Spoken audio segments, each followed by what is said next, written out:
we're just going to talk a little bit about how her work at the RTF Residential Treatment Facility in Sioux City, Iowa has been affected with COVID and just some of the things and challenges they're facing. So how long have you been working at RTF? I've been down at the residential treatment facility for 5 years now. I've been with the Iowa Department of Corrections for 25 years. And what are some of the job responsibilities you have? The responsibilities I have right now in the facility are as a counselor. I work with people that are on state work release, coming out of the prisons. They're in the OWI continuum. That's the operating while under the influence continuum in Iowa. They are coming out also on probation, coming down from the streets. They're come out of jail on probation, and some of them are on parole and not doing well on parole, so they're coming back into the facility. Okay, and then I know a lot of people in their work situations are facing challenges with COVID, and so can you talk about some of the challenges you're facing in your facility? A lot of things have changed just within the last 2 weeks in our facility. Our facility is a work release facility, work release and treatment. So they go to work every day, they come back into the facility, check in, and they go back out to 12-step meetings in the community, Narcotics Anonymous, Alcoholics Anonymous, or they go to substance abuse treatment or mental health treatment. And now those places have closed down, so they're not going out to treatment. Which creates a lot of tension because that's a release for them to get back with some of their peers, talk about their issues.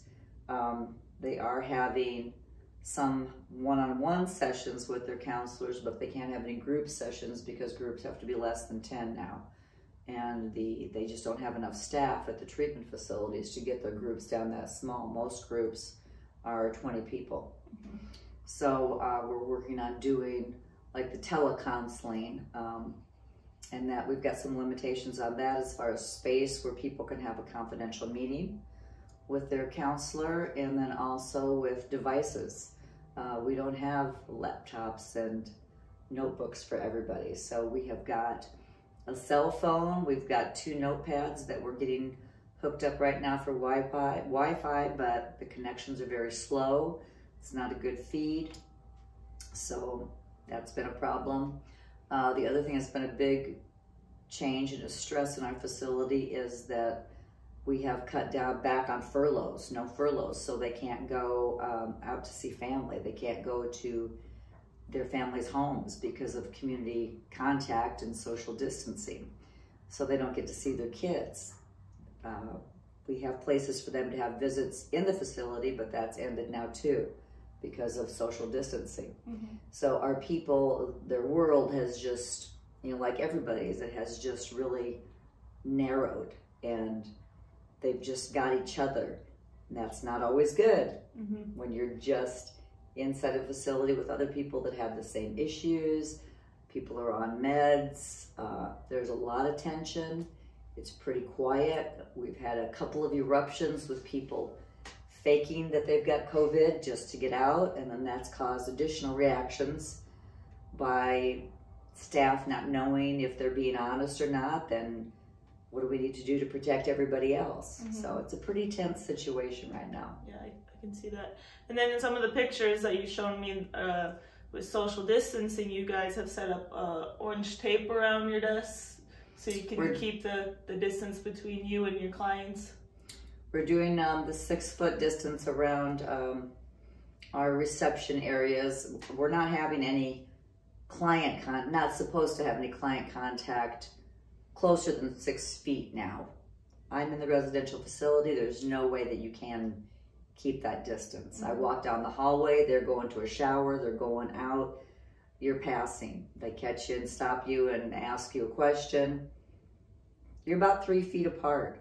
Upstairs in the probation office, they aren't seeing anybody, but they're joking now that we're the frontline staff. We live right there with the residents. Mm-hmm.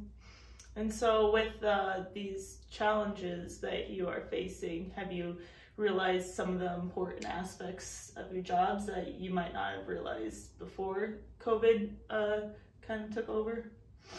Yeah, I would say before, you know, sometimes I meet with my clients face to face. Usually we'll sit and talk for 40 minutes to an hour, and, you know, they open up about a lot of things that have gone on during the week. I'm not having that contact right now with them, so you really feel disconnected from your clients, which isn't good. Yeah. Because you know things are happening at work. They're stressed out about the disease. We're trying to do more modeling now that we're not scared and afraid, but you've got to admit that you are. Our staff is very professional, but it would be nice to get back to having that one-on-one contact with our folks. And then just the last thing, just what's one thing that when you go to work to try to keep a positive outlook with all the challenges and all the setbacks that COVID might have for your everyday work? Well, as I just said, with a positive outlook, you know, we're still keeping a sense of humor. My clients know that I have a good sense of humor. They joke around. Again, trying to model that positive attitude, but being real with them that, yeah, it's a scary time, and we know that they're concerned for society and for their family and friends. Co-workers, you know, we're keeping our distance from our co-workers too, so that's been stressful. So, you know, knocking on the control room window, waving, just, again, smile on your face, and just doing what you can do. Doing what we can do. Yep.